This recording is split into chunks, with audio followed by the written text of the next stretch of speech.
Alan Moore and Grant Morrison are reflections of one another. Both two of the biggest names in comics, both entering the comic scene during the British invasion, and both chaos magicians who are entrenched in the occult. With so many similarities, you'd think the two would be best friends. But in reality, Moore and Morrison have radically different views that keep them at odds.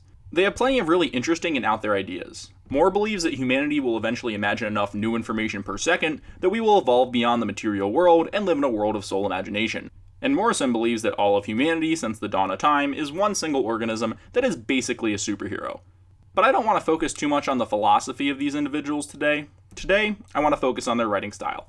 And when talking about their writing, it's very easy to get into a discussion about philosophy. High-level works such as Moore's Promethea and Morrison's Invisibles present new ideas every panel. But I think we can learn a lot about these authors by comparing two of their most famous and accessible texts, Alan Moore's V for Vendetta and Grant Morrison's All-Star Superman. These two texts perfectly encapsulate the style of each author.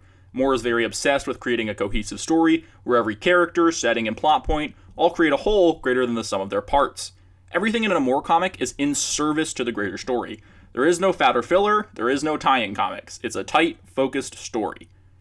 And Morrison criticizes that. Morrison comments, "The fact that none of the characters were allowed to be smarter than the author, that really drove me nuts. In my school, I was taught in the Scottish Presbyterian way that structure is hidden.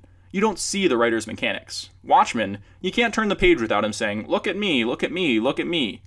And Morrison brings up some good points. Watchmen is one of those books that seems to be above criticism. But Morrison is right in that every single decision and character in the book is made to reinforce the theme of the novel. For Moore, story starts with theme and message. But for Morrison, story starts with character. All-Star Superman is basically a love letter to Silver Age comics. Each issue is a one-shot with an overarching story. Is there plenty of theme and meaning in this comic? Of course. But the story starts with the character of Superman. Everything in the graphic novel is written in service to the characters. And that's where I want to bring this discussion. I think one of the best ways to compare V for Vendetta and All-Star Superman is by looking at the story's protagonists, V and Superman. The two novels are very similar in many regards. They're both staples of the sci-fi genre, and sci-fi largely deals with things beyond human. Clones, AI, and aliens are all classic tropes in the sci-fi genre. And almost all stories involving these types of characters beg the question, what makes someone human? Let's take the Iron Giant for example. Is the Iron Giant not a human character? Is the General less human by being evil? And both V and All-Star deal with characters who are superhuman. I mean, so do most superhero comics in that regard, but Moore and Morrison write their characters in very different ways. Moore sets his protagonists in an all-too-real world of fear and fascism. On the other hand, Morrison blends science fiction and fantasy in a world of sun-eaters, time-traveling sphinxes, and fifth-dimensional chronivores. While Moore sets his superhero in our world, Morrison puts us in the world of the superheroes. While both V and Superman represent humanity, they achieve their goals through drastically different means. The most obvious difference between the labeled terrorist and the Man of Steel is their morality. Morrison's Superman is the embodiment of truth, justice, and the American way.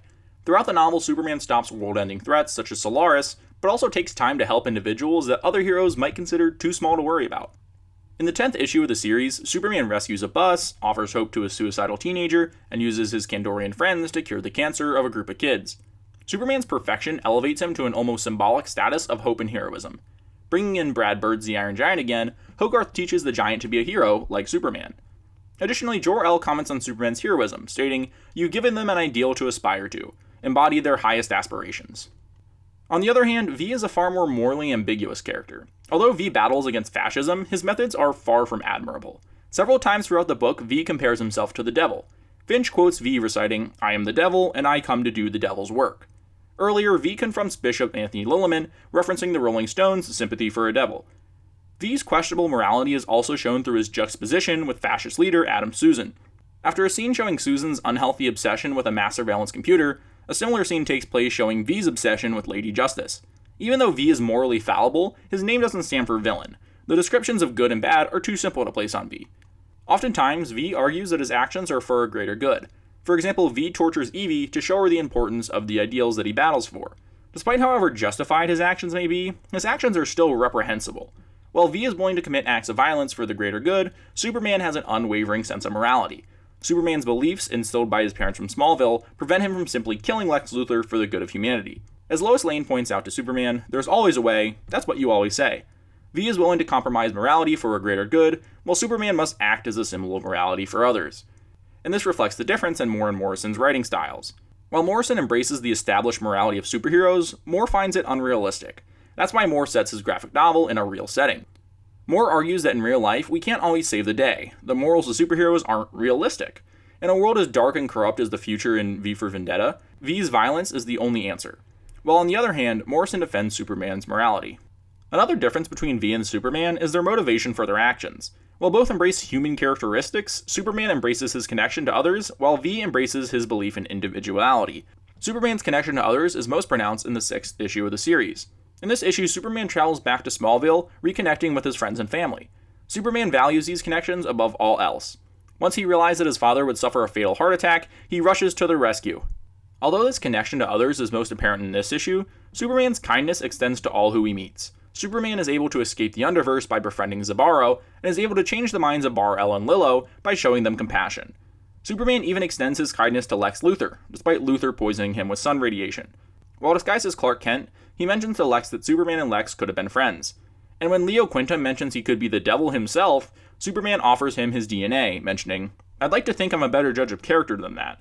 I finally copied the entire 8 billion letter sequence into a book, along with instructions on how to combine the human and Kryptonian strands. This is how much I trust you, Leo."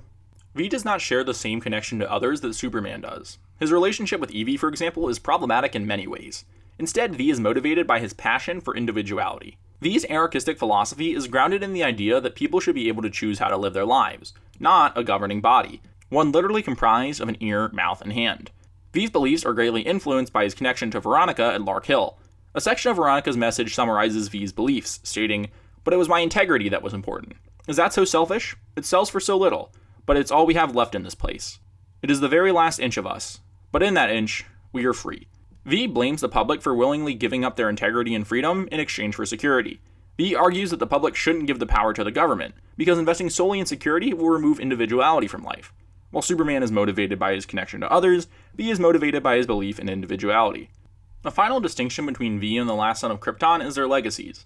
Interestingly, both characters' legacies are carried on by others. Leo Quintum's project is able to create Superman 2.0, and Evie takes up the mantle of V to train Dominic to eventually replace her. The difference between the two is that Superman began as an idea that died as a person, and V began as a person who died as an idea.